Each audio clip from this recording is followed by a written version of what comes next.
You are Locked On Buckeyes, your daily podcast on the Ohio State Buckeyes. Part of the Locked On Podcast Network, your team every day.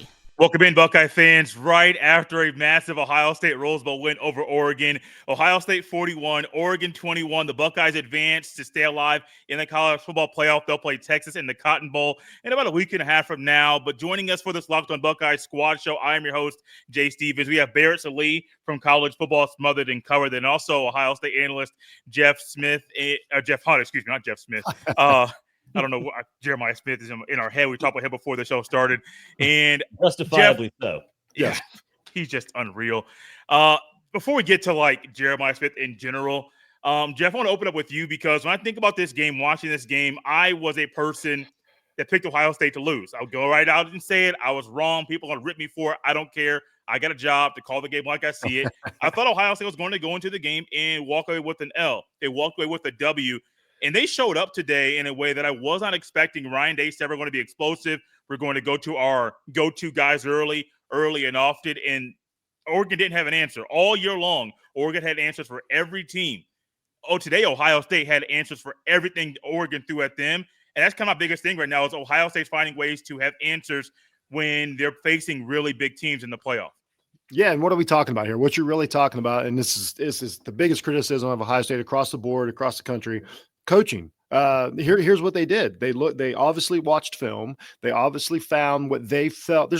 Oregon's a really good team. Let's not lose that in this game, that Oregon is a good team. That's what's so impressive about this win by Ohio State. They coached well, and Ohio State did something that this defense is built to do two things. It's built to pressure with 4, and it's built to have a lead. And when they went up 14, and then they were able to get pressure with Sawyer and JTT, who, Jay and I have criticized up and down and in between some of the praise for 4 years. That's when everybody, fans and neutral viewers and everything thought, well, Oregon's in trouble. And it never let up. They had Gabriel looking at his feet and looking ahead instead of just playing comfortable down the field. And Oregon, and Ohio State's defensive backs, honestly covered better. They learned their lesson and didn't try to challenge them on the outside. And Caleb Downs played, a historic game. If you go back and just watch him, it was really basically what Ohio State was built to do. They actually did in this game, and that's why they came out with the W.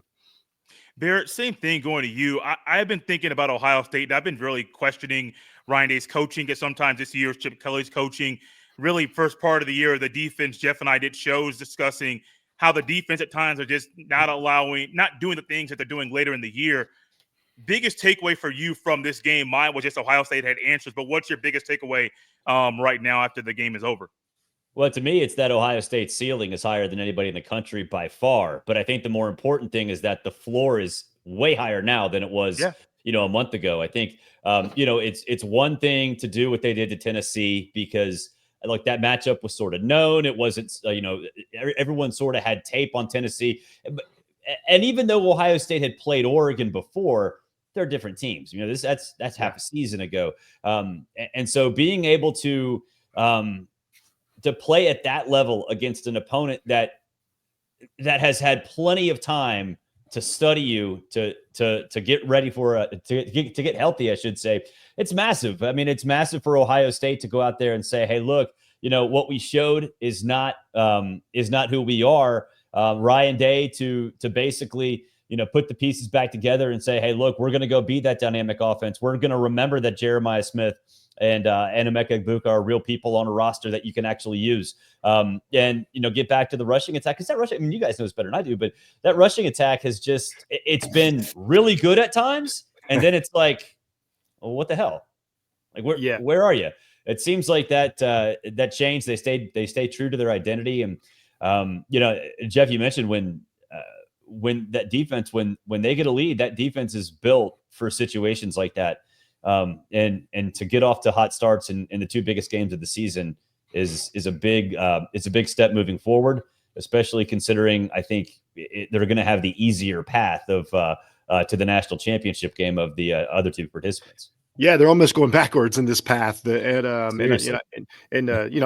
just like the last game against Tennessee. Barry, you said a couple great things there about that game. We knew what we were going to get, and that's how it played out. This one, no, I don't care who it is. Nobody saw this coming. Nobody saw Oregon being confused. And I watched a lot of the Sky Cam, because I like to watch the safety defensive backs. And Ohio State again played their defense and just played it very well. But like you said, through the year, no, the rushing attack has not been there at all. They break big ones against, most teams are lesser than Ohio State. And I don't mean as an insult, but most of the time, every team. yeah, and they break the 60-yarders, and then they get a bunch of 2 and 3 yarders, and then the athletes bail them out. Me and Jay talk just repetitively about the athletes always bail Ohio State out. The offensive line, is the MVP of this game. I mean, they played great. They really have built themselves since the Oregon game. I mean, that's when this offensive line, had to become something different.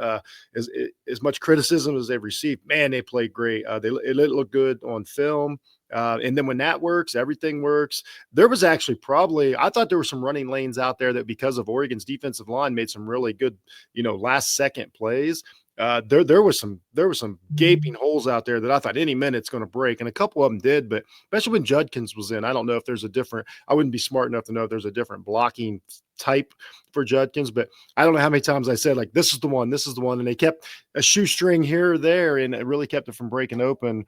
And then so it was just, I don't know. Again, it just all came together. This is the team that we were promised in July.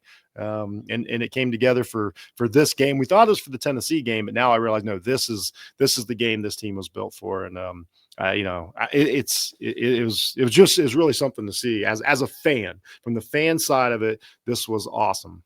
So, Jeff, you made a comment there about this is a team we're finally getting to see, and it's made for this moment. Ryan Day made a very specific coaching decision this year to kind of slow roll this thing, to do more huddling this year, to do a more methodical approach to the offense. We saw more 7-play, 10-play, 12-play drives that we don't normally see. All of a sudden in this game, 3 plays, touchdown. 3 plays, touchdown. What was it, a 1-play touchdown to Travion Henderson on the run up the right sideline? Yeah.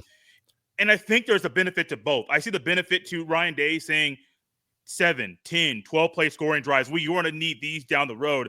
I also see a benefit of quickly scoring against Oregon, because I think in this kind of game, we talk about getting up early here, and maybe it was someone on the broadcast talking about all of the teams that they got the bye. They got down early because the teams that came in that played that last game, I think they kind of had a little umph in them, and they already had some momentum coming off that last game. And Ryan Day kind of felt that and realized we need to get up on Oregon fast, because Oregon can score quickly. And being able to get up and score quickly might help you today. It helped today, but it may help you down the road as the Buckeyes' quest to win a national championship continues. Yeah, there's no doubt. And you mentioned like the biggest thing for Oregon is they have their game plan, right? They still want to run the ball first and work off play action. They do it in a different way, obviously.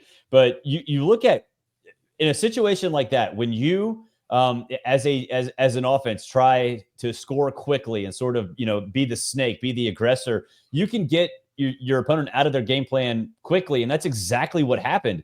I'm looking at the stats right now. James only had 7 carries. Whittington had 6 for 3 total yards. Obviously, Dylan Gabriel, the sack yardage gets factored in there as well. They had negative 23 as a team, but that's not who Oregon is. Dylan Gabriel's not supposed to throw the ball 41 times. That's just not supposed to happen against anybody. So the balance was off. And I think because Ohio State was able to land those heavyweight, those punches quickly, those haymakers kept going. Like I was at the Peach Bowl, and we come back up in the press conference, and it's all quiet. We're supposed to be professional in the press box, right? I look at the score. I'm like, holy shit, it's 30-0. Where did that come from? And I think Dan Lanning probably thought the same thing. He's like, this is not how it's supposed to roll. So yeah, I think you had him in a corner from the get-go, and that is a credit to Chip Kelly, that offense, the game plan for to have I would say the guts to go out and let it rip in a big spot, and it worked. And man, they dictated the style, and styles make fights, and Oregon was not ready for that style. Yeah, and all credit for to Ohio State for and they said it on the broadcast, but again, as you guys know how it is. I don't know, whatever team you watch the closest, you watch a team become who they are now, whether that's bad or good or whatever. We watched Jeremiah Smith become start figuring things out and become a monster. This is not the same guy that Oregon played in that first matchup. That guy was really good. This guy was something different. The confidence, the physicality. I know I'm gonna, we'll have plenty of time to praise Will Howard here in a minute. What a great game he played as a quarterback. But just for Ohio State to know what they had in practice, me and Jay again say all the time, what was Ryan Day watching in practice? Why did he think this?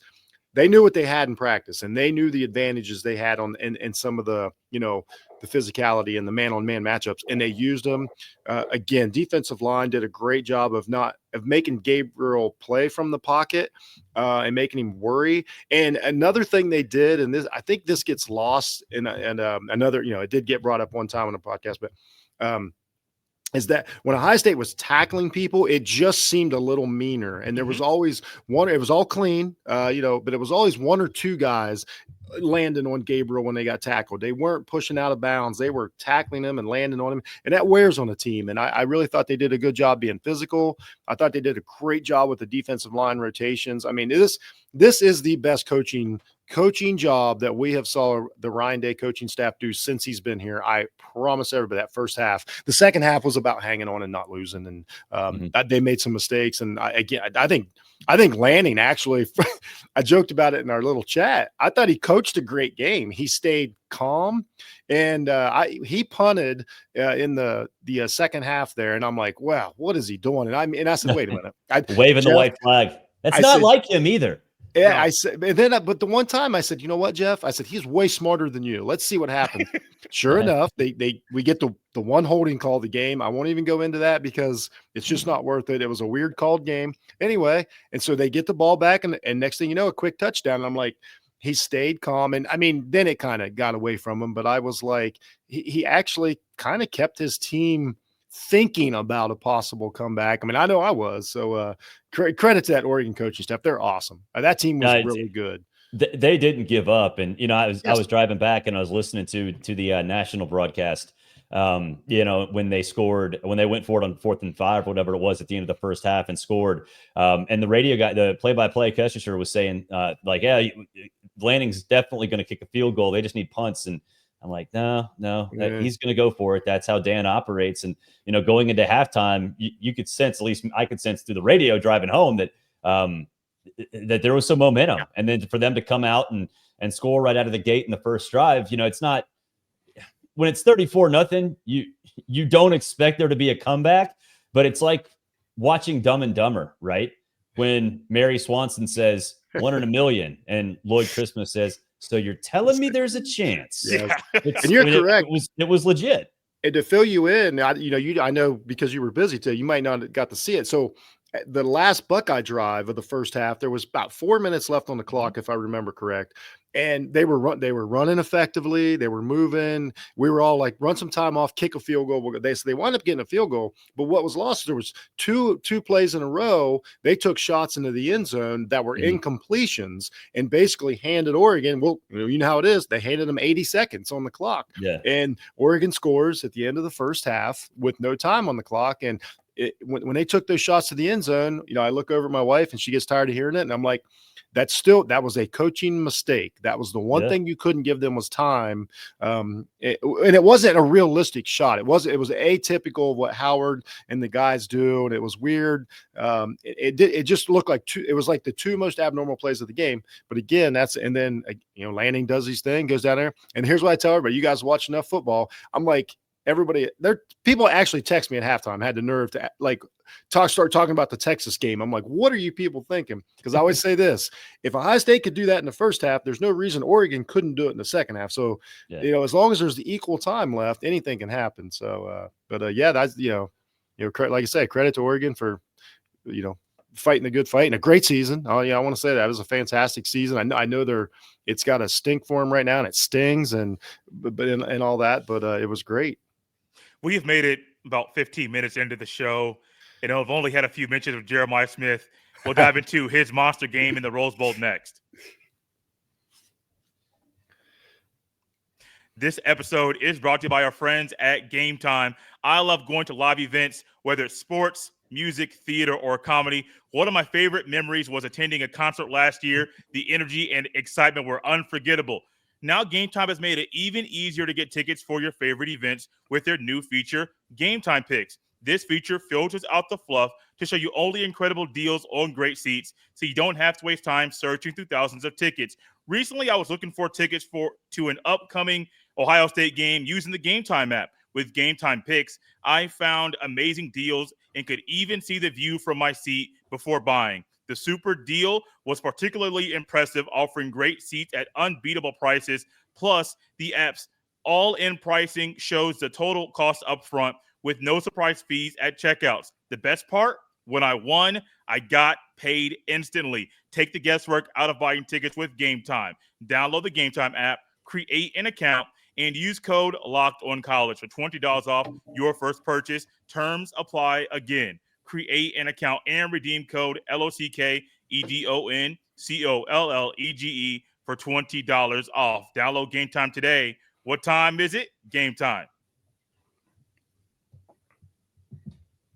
As our Locked On Buckeyes squad show rolls on after Ohio State's 41-21 win over Oregon in the Rose Bowl, Jeremiah Smith, I think we've all at some point tweeted something about him maybe being a cheat code or maybe being unreal or maybe he's a Michael Jordan of college football right now. I don't know. We have all tweeted something or said something in amazement about Jeremiah Smith and the way that he plays football. And today, once again, he reminded everybody in the country that if he's guarded only by one person, it's over.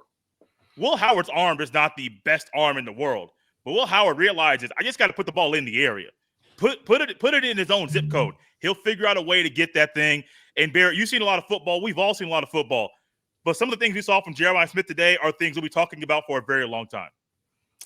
Yeah, I live in SEC country here in Atlanta, and I was at the Alabama-Georgia game, and, Ryan Williams was sort of the talk of the town, man. Talk of the first, half of the season, really all season. Ryan Williams is a great player, but he's nothing compared to Jeremiah Smith. I mean, this guy's on a different level. He looks like he has an AARP card. He's been around the league for 10 years. I mean, he looks like a grown man, and you saw that in this game. The body control is just absolutely ridiculous. And he does. I mean, with him and Abuka, it's easy to make Will Howard look good. Now, that's not to say Will Howard isn't good, but when you can throw it up to Jeremiah Smith and know that you can be off by a little bit or a lot, and he's still going to pull it down, it's pretty amazing. And, throughout this game and throughout really the entire season, I've always kind of watched some of those games and thought, why are they not putting two guys on him all the time? I know there are weapons elsewhere for Ohio State, and that's why Ohio State is where it's at right now. But that's Jeremiah Smith. It's almost like what Penn State did to Ashton Genty. Put 13 guys in the box and say, dude, you're not beating us. Don't care whatever else happens, but you're not going to beat us. And it seemed like teams that got blown out by Ohio State almost universally thought that they could get away with singling him in big spots. And I just don't understand it. I mean, that dude is, in terms of young receivers, obviously Ryan Williams is the one that people are talking about, alongside. But Randy Moss, some of these dudes, like he is up there in terms of all-time greats. Yeah, it was so impressive. And what I like, about him is he is aware of who he is too. Mm-hmm. He's aware of, when he's covered, he knows that he's still open. The speed, he runs pretty good routes for a young guy, and the way they use him, he's a threat in the running game. I saw the one, he ran like kind of into we were in Wrigley Field, he ran towards us on that big run he had. And there was a moment to where he got, he's about halfway through the run. He's coming right at our section. And that's when it clicked. I was like, oh, this is different. This just looks different. He just, everybody else in the field, like, even though he's not the biggest person overall in the field, it just felt that way.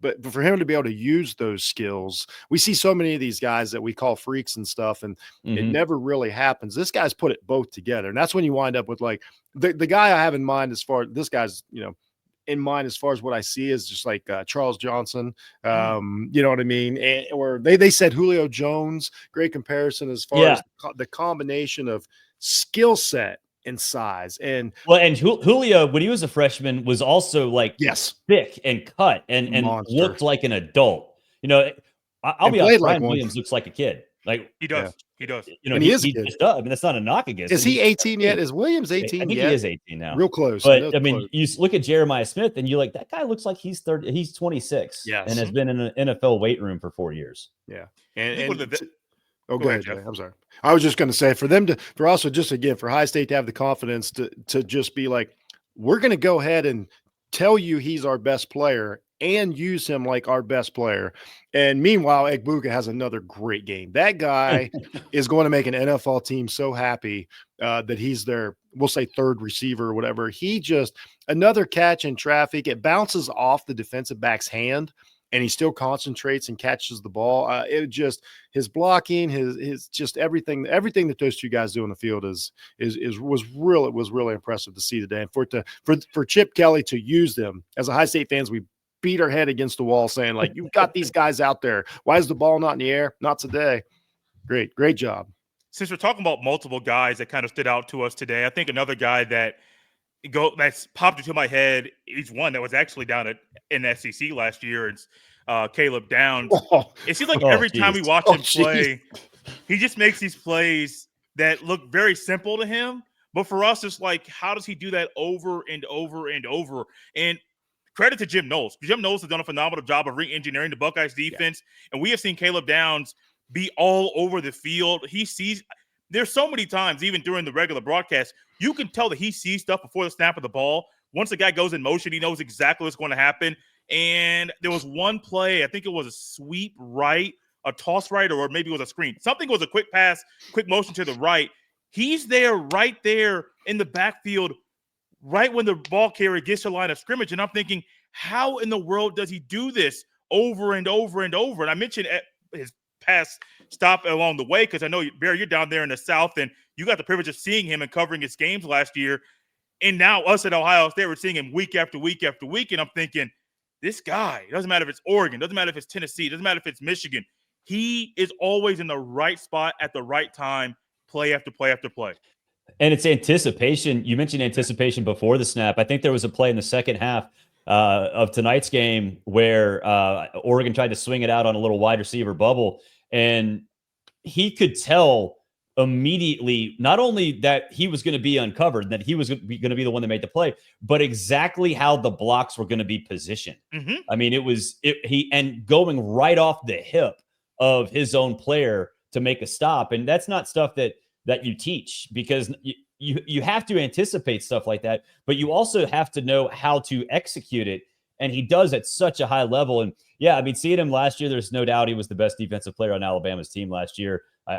Obviously, I think it's the same this year for Ohio State. There's a reason that he got all the NIL money last year and all the NIL money this year. And I guarantee you, there are going to be a lot of people throwing NIL money at him right now.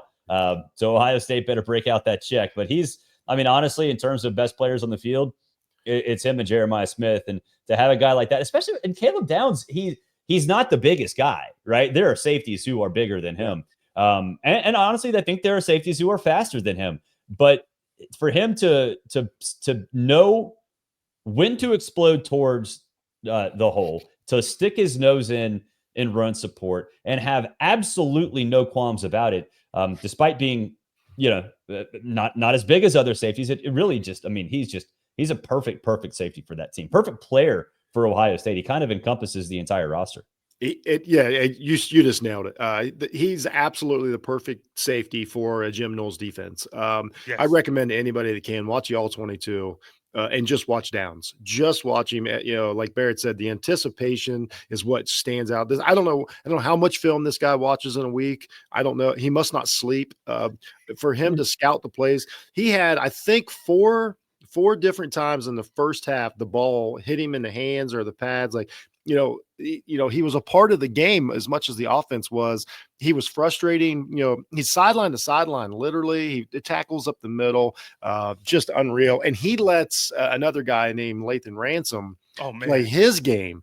And that guy 3 or 4 times a game, he makes him a better player.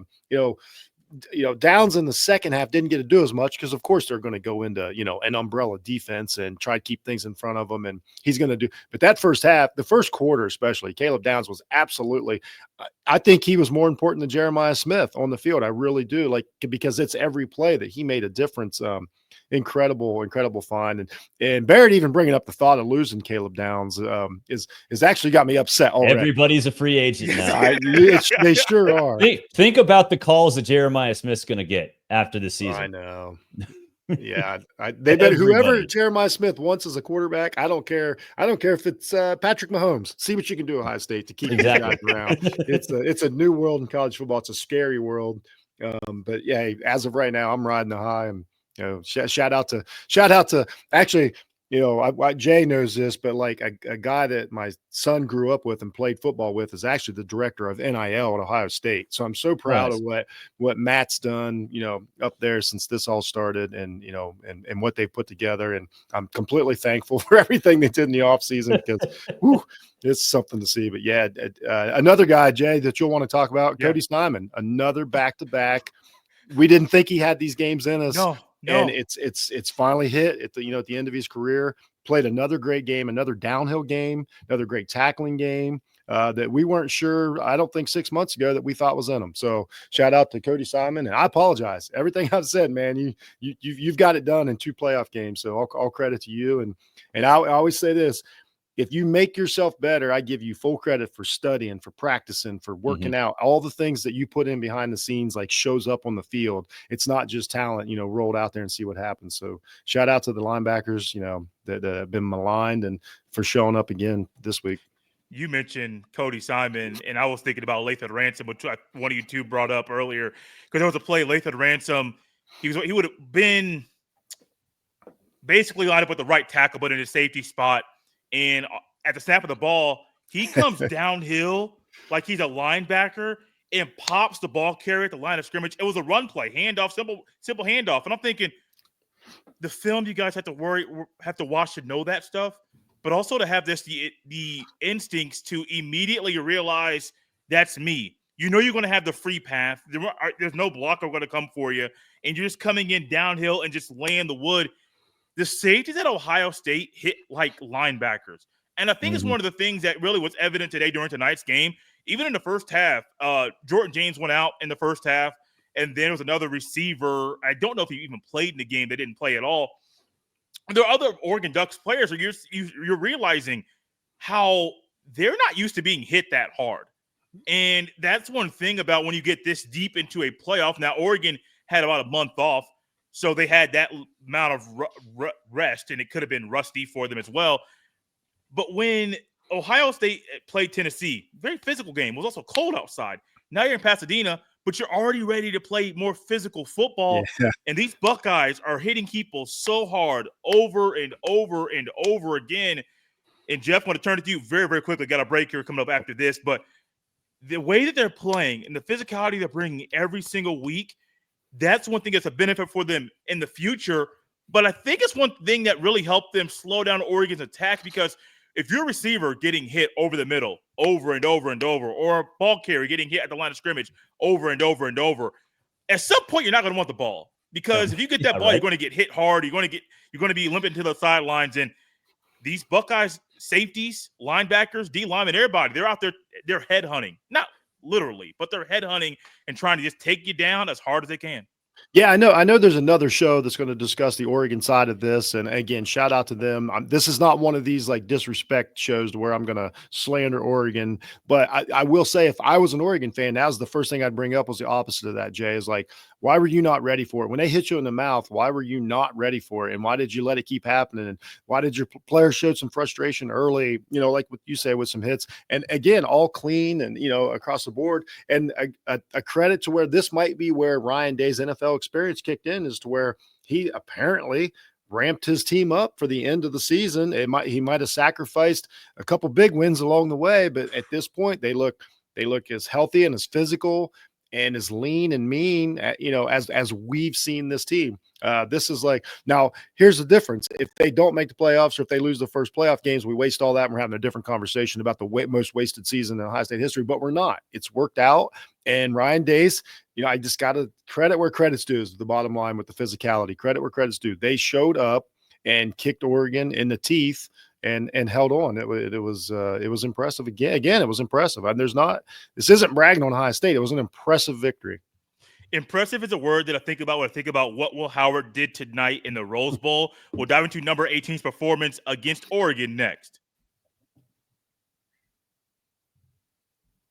This episode is brought to you by Rocket Money. Did Rocket Money help you find any subscriptions you forgot about or that you were paying for twice? That definitely happened to me. I had a few subscriptions that I didn't even realize I was still paying for, and Rocket Money made it so easy to track them all down. It's like having a personal assistant for your finances. Rocket Money is a personal finance app that helps find and cancel your unwanted subscriptions, monitors your spending, and helps lower your bills so you can grow your savings. It brings everything together in one place, whether it's subscriptions, your spending habits, or even the goals you want to hit this year. Rocket Money has over 5 million users and has saved a total of $500 million in cancel subscriptions, saving members up to $740 a year when using all of the app's premium features. Cancel your unwanted subscriptions and reach your financial goals faster with Rocket Money. Go to rocketmoney.com/lockedon today.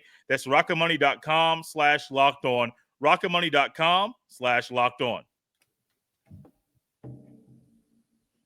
As our Locked On Buckeyes squad show rolls on after Ohio State's 41-21 win over Oregon, Barrett, one thing I think about when I think about Will Howard's performance today was the anticipation that he had during some of the throws. Now, I understand that you were away, busy during the first half of the game, but I still think you got to see some of those throws that were anticipated and also some of the ways that you can see his preparation really showing up in a big way during Ohio State's win in the Rose Bowl.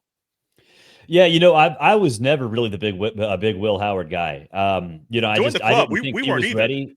Yeah, well, I just didn't think he was ready. I didn't think he was that. I mean, he lost his job at Kansas State to Avery Johnson. I mean, and Avery Johnson's good, no doubt. But I think the last few games, it's just trusting his offensive line, right? I think that when he had his bad games, he tried to do too much, and when he just let the games come to him and trusted Jeremiah Smith, trusted the guys, he was at his best. But I think that Michigan game, he lost all confidence in his offensive line during that game. Just had, and he couldn't get it back.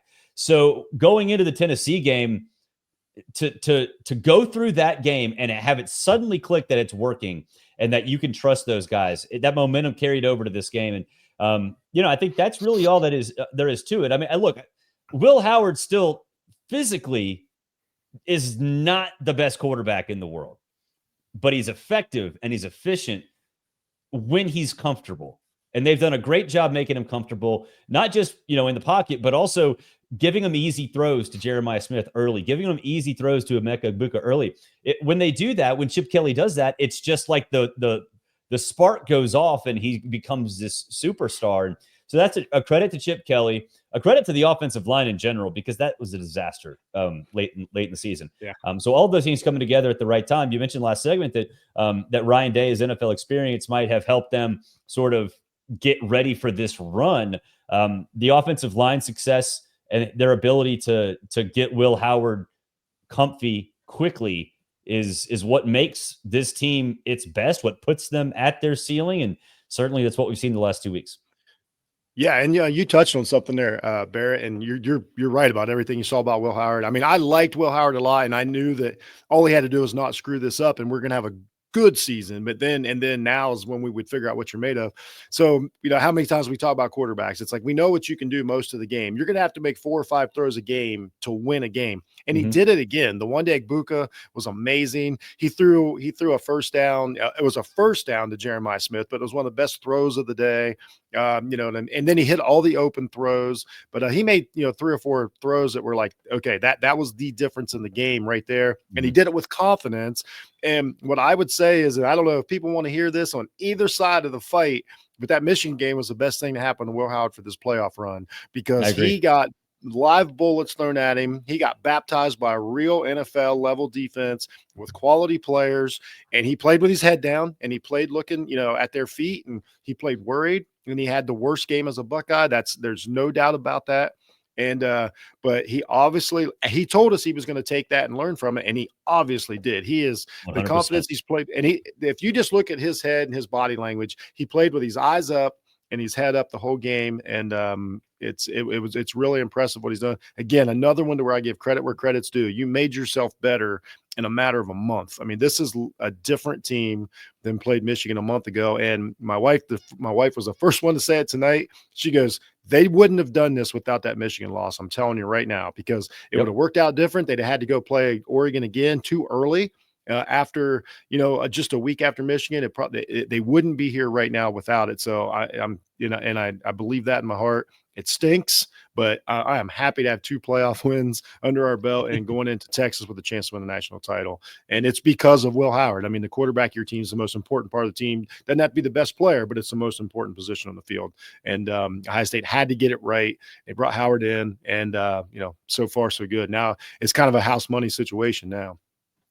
That Will Howard thing and the way that he played in that game against Michigan, it was bad. It was easily the worst thing that's happened to him in his Ohio State career. It also was the best thing for him. I didn't even think that they trusted his arm in the way that they're showing it right now. I can eliminate the Tennessee game or the previous 12 games before that. They have a trust in his arm, Barrett, that people like you and I and even Jeff that were kind of skeptical about Will Howard coming in and what the offense might look like. I didn't think his arm ever looked like this. I didn't think they had the trust. We thought he was going to be a runner. We thought this guy was going to have 1,000 yards rushing. We thought he'd be the same guy at Kansas State. And now we're seeing a guy that's trusted to throw really long passes to elite receivers that they can make plays, but you got to get it to him. And he's getting it to him over and over. Sometimes they're short, but the guys are still able to make plays there. But they have a trust in his arm right now that I think in the game against Texas in about a week and a half from now, we're going to see more of those types of throws because of how much trust they have in Will Howard's arm. Yeah, I never thought this would happen. I mean, I just really didn't. I figured going into the season that it was going to look a lot like the Kansas State offense, obviously with better players, but you would get 10, 15 designed runs from Will Howard, every single game. They might look like read options, but they're design runs for Will Howard. I mean, he's good at that. Yeah, he still probably is good at that. But they don't have to do that. They don't need to do that. And it's pretty mind-boggling to me because I was very, very anti Will Howard, but he has proved himself to be a very, very efficient passer. They trust him, but I think most importantly, he trusts himself. Because I would imagine going into the season, I wasn't at media day, didn't ask him, but I would imagine that if you caught him at an honest moment, this was a new world that maybe he was not necessarily prepared for, and mentally that he kind of looked around and said, this is not, I'm far placed for him. We're not in Kansas anymore. I can't believe I used that pun, but we're not in Kansas anymore. It's different. And to his credit, he has taken it and run with it. So yeah, it's awesome to see it. And this is where I can tell you, from the local viewpoint, a guy that lives 45 minutes away from, where Will Howard, practices football, the way that he took to, the Buckeye Nation and the way he's embraced it and the way he's acted, like he didn't have to do any of that. And we love him. I mean, he is a true Buckeye, forever in our hearts. I know it's going to be one and done, but he took to it. He does everything. It really feels like what a great fit. And I don't know if that always happens. I don't know if even, that happens all over the country. We see these transfers, and I don't know if they all look like they belong there. It doesn't matter whether they play good or not. Will Howard belongs here. It feels like he's played here 4 years. I mean, we love this guy, and we see all the limitations. And I think we all thought that it was going to be Judkins, Henderson and Howard running for maybe 3,000 yards this year. And that's what this offense was going to look like under Chip Kelly. And again, credit to the coach. Chip Kelly had some stinkers this year, and credit to him for being like, okay, this is what plays are going to work. This is what plays I'm going to call. And turning Will Howard into CJ Stroud has been – Will Howard had over 200 yards and 3 touchdowns in the first quarter of a Rose Bowl. That happened. He outplayed Dylan Gabriel in a Rose Bowl. It's incredible how he's accepted the coaching, and the coaches have coached.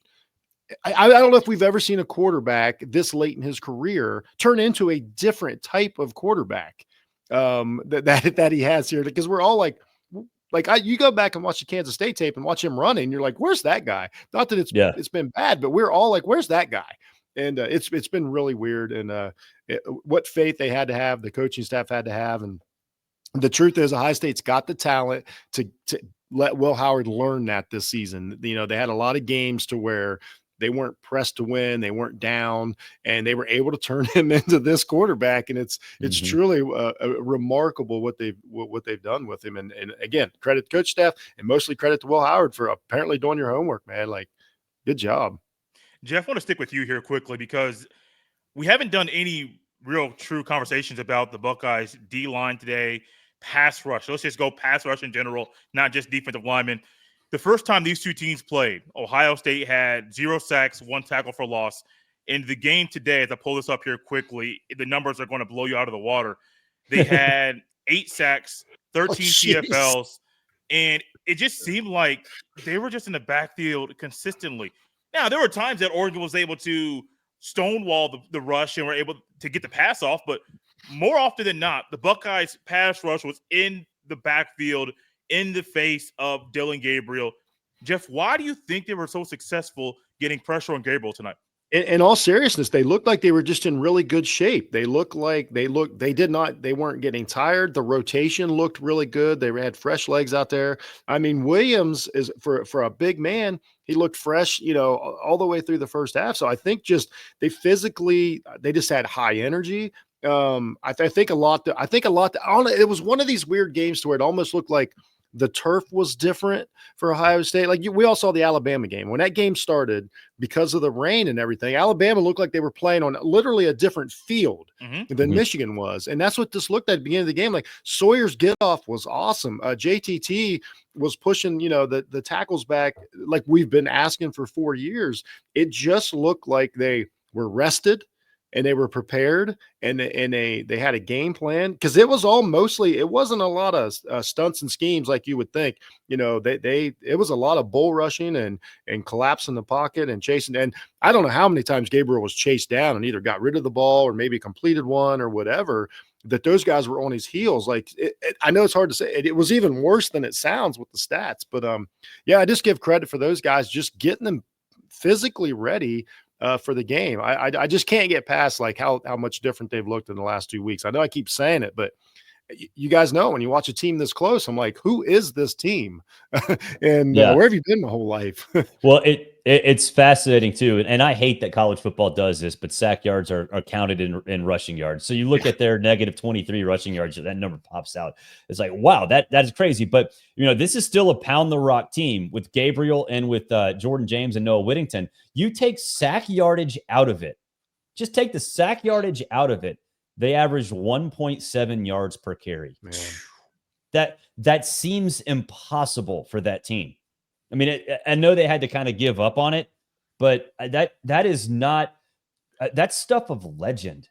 For a team like Ohio State to do, any team to do that to an Oregon team that is built upon pounding the rock in a very diverse and unique way. It was if they get that performance the next 2 games, they're going to blow whoever they play out in the national championship game, and certainly blow Texas out. Yeah, and you touched on it real quick. Oregon didn't abandon the run because of the score either. They abandoned it because they couldn't run the ball. They couldn't do it. No. Because I watched and I kept waiting. I was like, the Oregon will stick with this. Like we said about Lanning, he was patient. Like he's going to stick with it. And they just couldn't slip tackles. It was really just It was a great if we just have to say one thing for the defense, it was a great tackling game. When they got a hold of the guy, they tackled him. Simple as that. I mean, football sometimes is as simple as tackle the guy in front of you when you get a hold of him, and good things are going to happen. And it just kept over and over, whether it was the linebackers or Ransom or, the defensive ends. It was just – like I say, they were physically ready for the game. They didn't look – I thought they looked a little overmatched by Oregon the first meeting in the season, and that was gone. They look bigger. They look stronger. Maybe it's the Rose Bowl, the way they cover it, how great it looks, but they looked like the defensive line we thought we were going to have, that we haven't had a lot. And I don't know. I can't wait to hear, like, when I get to go back and listen to the Oregon show, like their side of it. And really, for someone that I watched Oregon maybe 4 times, but I don't study them to see what went wrong on their end of it. Cause I'm as curious as anybody, what brought this out of Ohio State and what the matchups were. And maybe there's injuries I don't know about. I have no idea what was going on out there, but that first quarter was an absolute wrecking ball for Ohio State. There's one question in my head about Ryan Day, and it might be something that some of you out there might be thinking about, what this game means for Ryan Day's future. We'll talk about that next. This episode is brought to you by FanDuel. The NFL playoffs are almost here, but it's not too late to get in on the regular season action with FanDuel.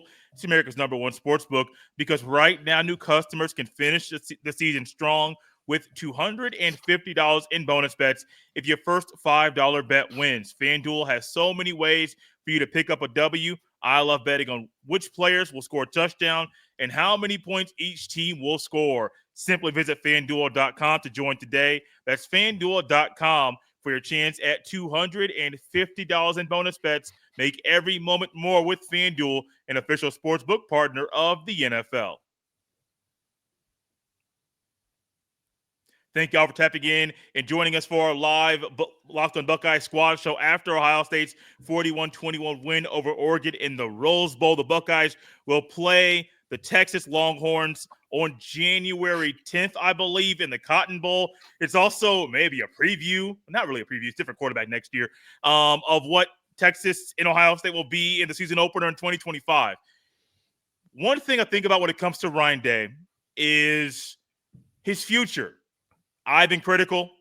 Jeff's been critical. Barrett, I know for a fact you've been critical of him. Mm-hmm. We've all have our own thoughts about Ryan Day's tenure at Ohio State. In year 6, many people didn't think Ohio State would make it to the Rose Bowl. Many people didn't think the Buckeyes would make it to the semifinal round of the playoff, but here they are. A Rose Bowl win. They beat Tennessee. They're playing Texas in about a week and a half. Barrett, I'm going to start with you, because I know you were at the Peach Bowl today, and I know you've talked to people about Ryan Day. What does this win mean for Ryan Day's future in Columbus? I mean, it solidifies. If it was ever in doubt, it solidifies it. I think the biggest question now is how much you're going to pay him, because, this whole situation going, and we know what happened with, losing to Michigan. And it was an interesting situation because you can't beat your rival, but you can give yourself a chance to win the national championship. And that's exactly where we are. And so I think it became and it has become a debate of what matters more. And I mean, you guys are, in tune with the fan base, and I know a lot of the commenters are as well. To me, it feels more like the older crew would be all about the rivalry. The younger crew would be more about a national championship. And I think now, after seeing how this has gone, everybody's floating to his side, because you lose to Michigan, but this is what this team can be. He's no longer a guy that can't win the big one anymore. And I felt that moniker wasn't fair to him anyway. Okay, they lost to Bama in the COVID year, whatever. They lost to Georgia on a last-second field goal miss when Ohio State was the second-best team in the country by far. I mean, they would have boat raced TCU too.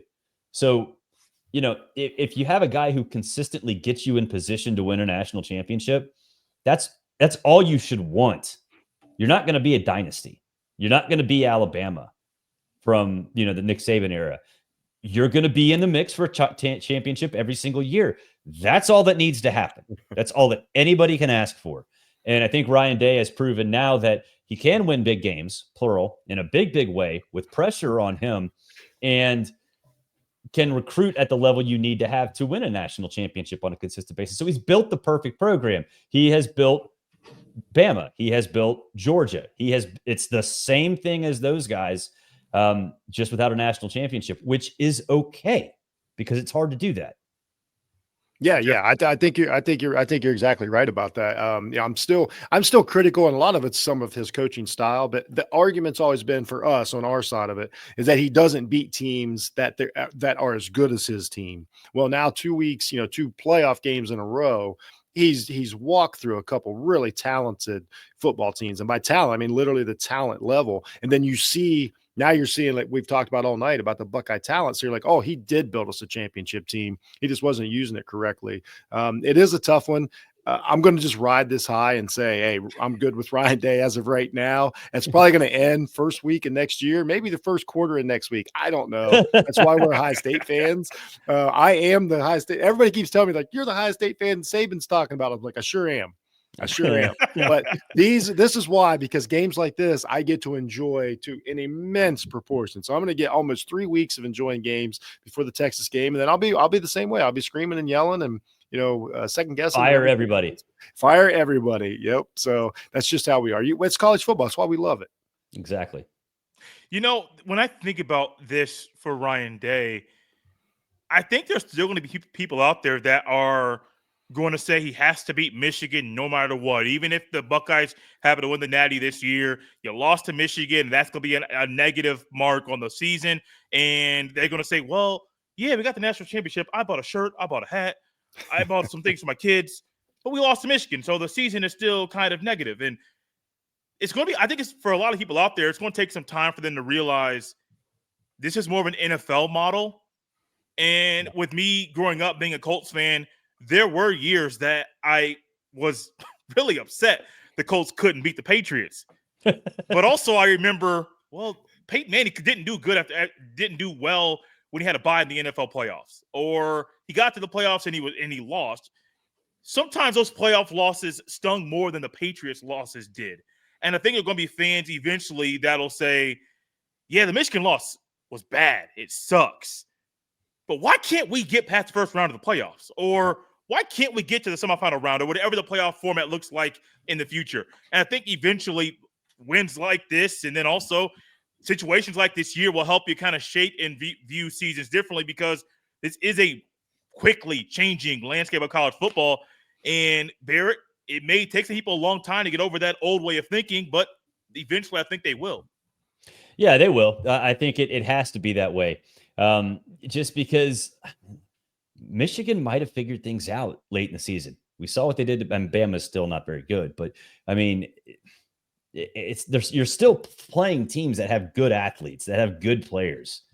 I mean, I know everybody wants to be perfect all the time, and it's just never going to happen. And I think it's interesting what you said, Jeff, about Ryan Day not being able to beat teams that are equal in talent. Well, that's like 2 teams in the country. Right. Yeah. 3 teams in the country. That's true. And they're coached well too. I think for Ohio State, yeah, I mean, the mindset for everybody is going to change, right?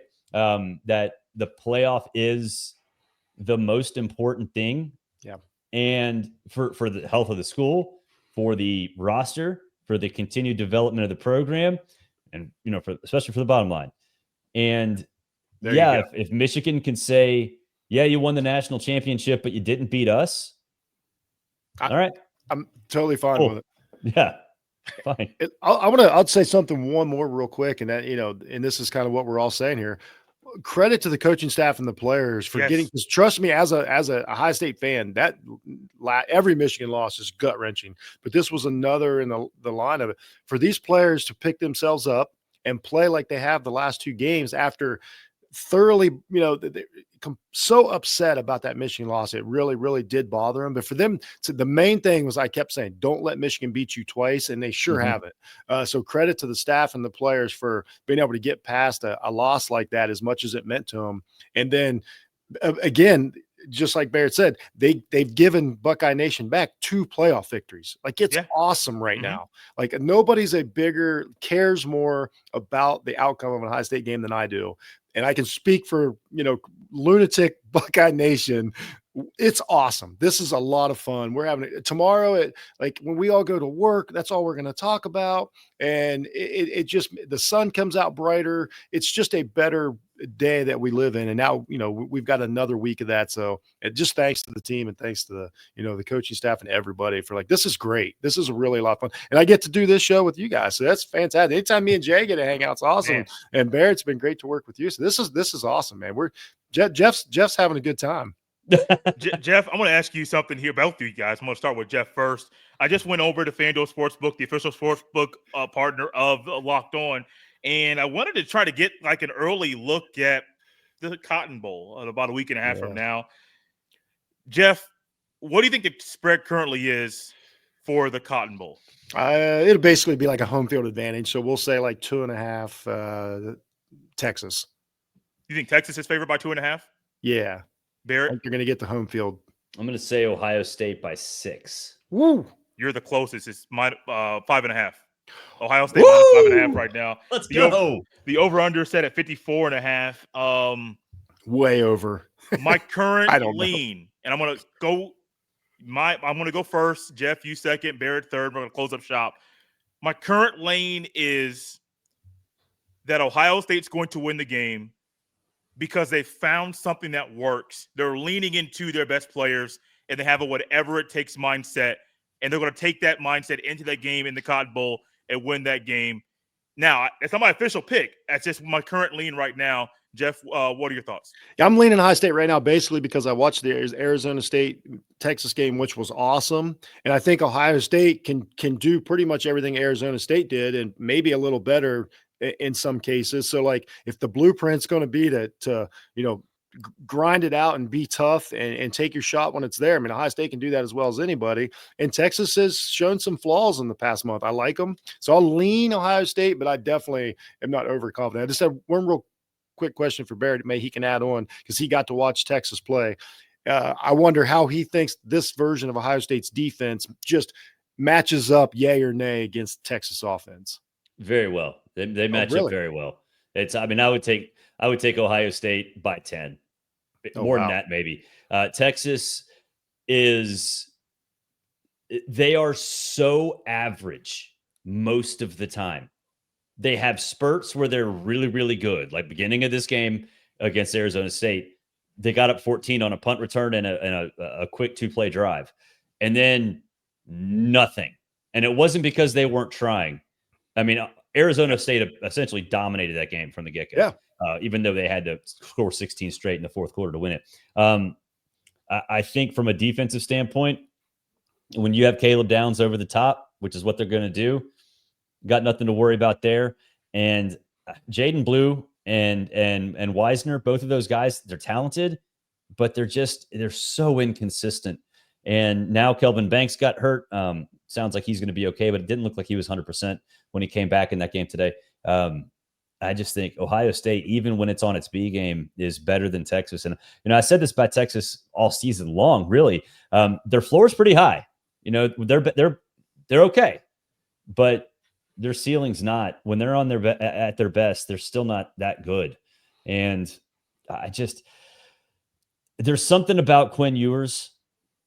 I know he ended with 330 or whatever it was today. I mean, he is so remarkably average almost all of the time.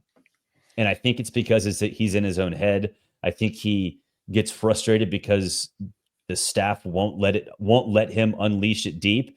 And when they do, he believes in himself way more than he should. The interception he threw to Jevin Alexander in the fourth quarter, which set up the game-tying touchdown for Arizona State. I mean, there were two guys. It wasn't like they were bracketing him. They were literally on him. Yes. It's dude, what are you doing? You're not that. Nobody is that good.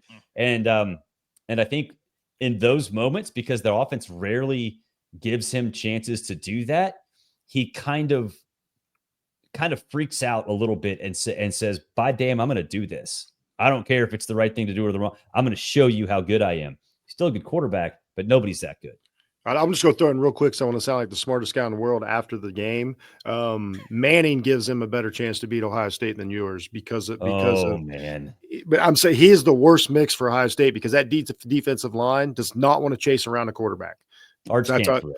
But I think that's what, like, we want to know where yours is and we want to go after him and fall on top of him. I don't know if we can do that with a mobile quarterback. So objectively, watching Arch on the sideline, really? 2 straight games at Mercedes-Benz Stadium, I'm jealous of his hair. I'm jealous of most people's hair, but that dude has got that dude's got a salad, man. It is. So I can't wait to see the game. I can't make it down there. It's a little too far to travel for this one, man. That's what a matchup. What a matchup. I mean, we're talking Ohio State, Texas, 2 of the biggest brands in the world. A playoff game. I don't know how I feel about the Thursday, or what is it, Friday? It's going to be a Friday. Thursday. But it's a Thursday night game. Is it Thursday? Yeah. It's still Thursday. weird. That's still weird, but I'll figure it out. I'll worry about Friday morning when it gets here. I'll be there. Going to the casino the night before. Excited about that. Good for you. Nice. I love that stadium. I would love to be there. I went down there for the TCU game and had a time of my life. I appreciate Barrett and Jeff joining us here on the Locked On Buckeye Squad Show after Ohio State's 41-21 win over Oregon in the Rose Bowl. We just talked about it. You got our early thoughts at the end of this squad show about Ohio State's matchup with Texas in the Cotton Bowl about a week and a half from now.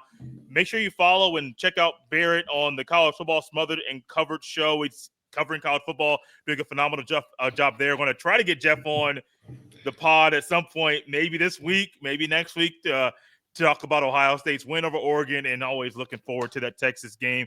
Follow me, follow all of us. Check out Locked On Buckeyes. We'll be back the rest of the week talking Ohio State, and definitely trying to be as spicy as we can before the Buckeyes and the Longhorns battle it out down there in Jerry's world. Thank you, everybody, for tapping in and tuning in on a late Wednesday evening, y'all. Let's start the year off right with a Buckeye win. We'll see y'all next time.